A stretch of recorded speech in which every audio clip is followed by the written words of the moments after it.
আসসালামু আলাইকুম। মায়ের মৃত্যু গল্পের সিজন 2 এর পর্ব 2। চলেন বেশি কথা না বলে শুরু করা যাক। রিয়াকে দেখে আমার মেজাজ পুরো গরম হয়ে গেল। এত কিছু আমার সাথে করে এখন আসছে আমার সাথে নাটক করতে। আমি চোখ বড় বড় করে সুমনের দিকে তাকালাম। সুমন আমার তাকানো দেখে প্রশ্ন করলো, কি হয়েছে বলতো? আর তুই তো রিয়াকে ভালোবাসিস তাই না? মানছি আগে তোদের ভিতরে ঝগড়া হয়েছে। দেখ তোর সাথে কি কি হয়েছে, রিয়া আমাকে সব বলেছে। ও তো বারবার তোর কাছে মাপ চাইছে। এখন এত রাগ না করে মিটমাট করে নে। বেচারি এত কিছু ছেড়ে তোর কাছে চলে এসেছে। প্লিজ লাদেন, আর রাগ করিস না। আমি কিছুক্ষণ চোখ বন্ধ করে নিজের রাগকে কন্ট্রোল করলাম। চোখ খুলে জোরে চিৎকার দিয়ে বললাম, আমি কি তোর বাসায় অপমানিত হতে এসেছি? যদি আমাকে মনে করিস আমি তোদের বাসায় ফালতু এসে তোদের উপর বসে খেয়ে সময় কাটাচ্ছি, তাহলে বলতে পারিস। আমি এখনই চলে যাব। তুই জানিস আমার সাথে কি কি হয়েছে? আর আর এর পরেও তুই কি রিয়াকে এখানে কেন নিয়ে আসলি?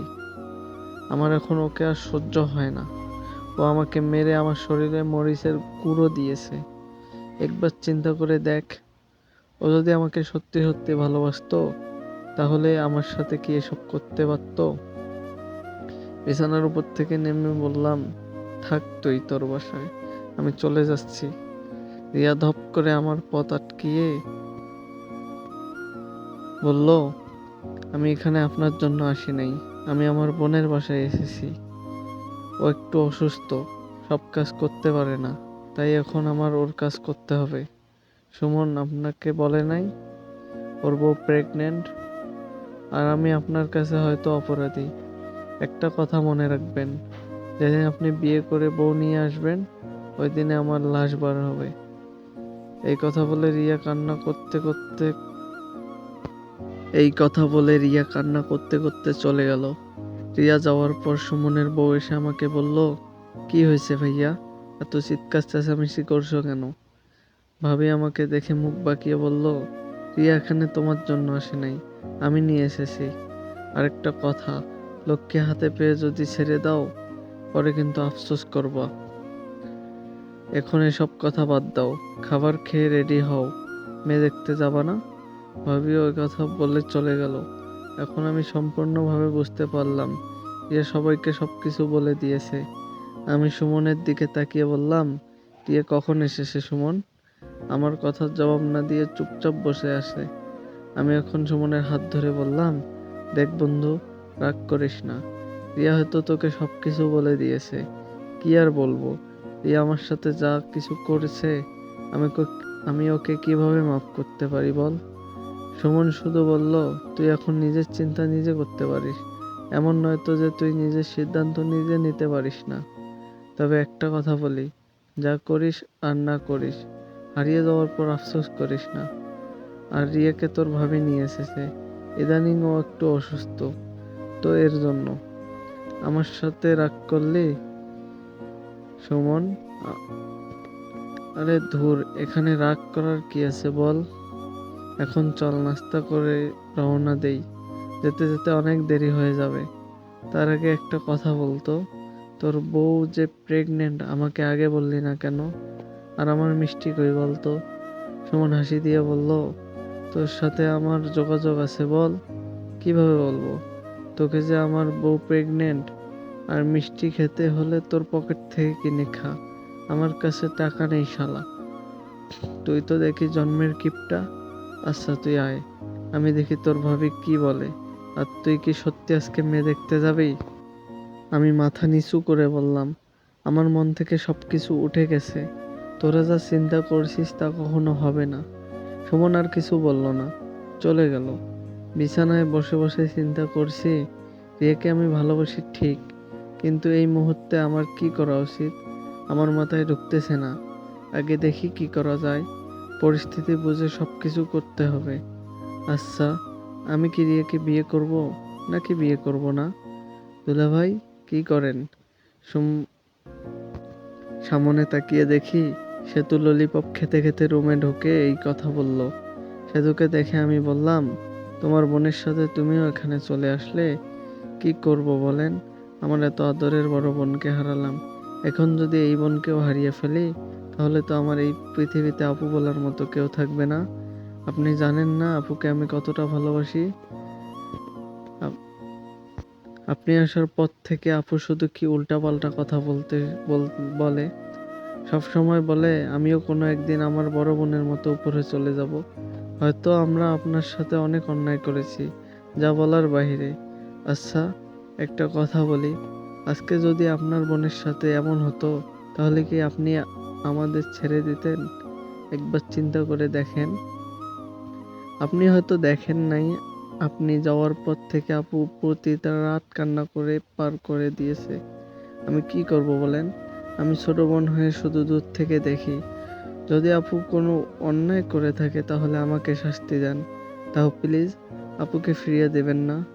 সেতুর বলা কথাগুলো চিন্তা করে দেখলাম, আসলেই আজকে আমার বোনের সাথে যদি এমন হতো।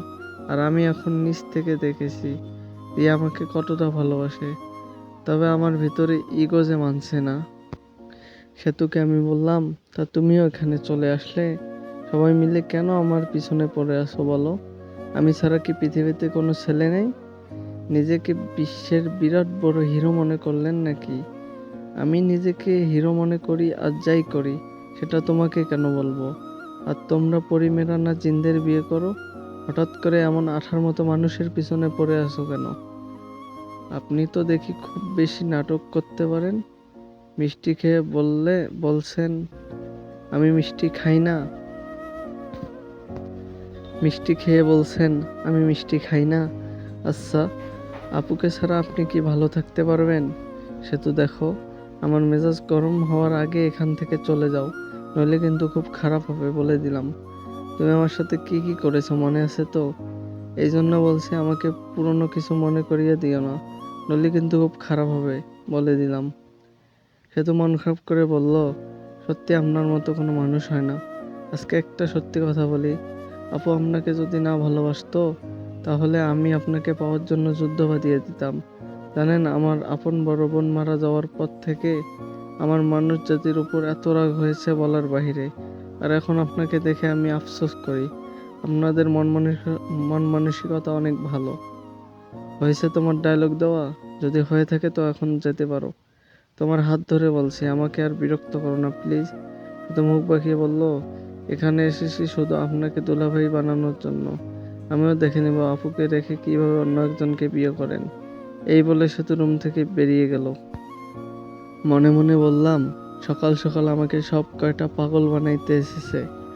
আমার আরো আগে সুমনকে সবকিছু বলার দরকার ছিল, তাহলে এইসব আর হতো না। কি এক জ্বালায় পড়লাম রে। রুম থেকে বার হয়ে টেবিলে গিয়ে বসতেই রিয়া এসে আমার খাবার দিতে লাগলো।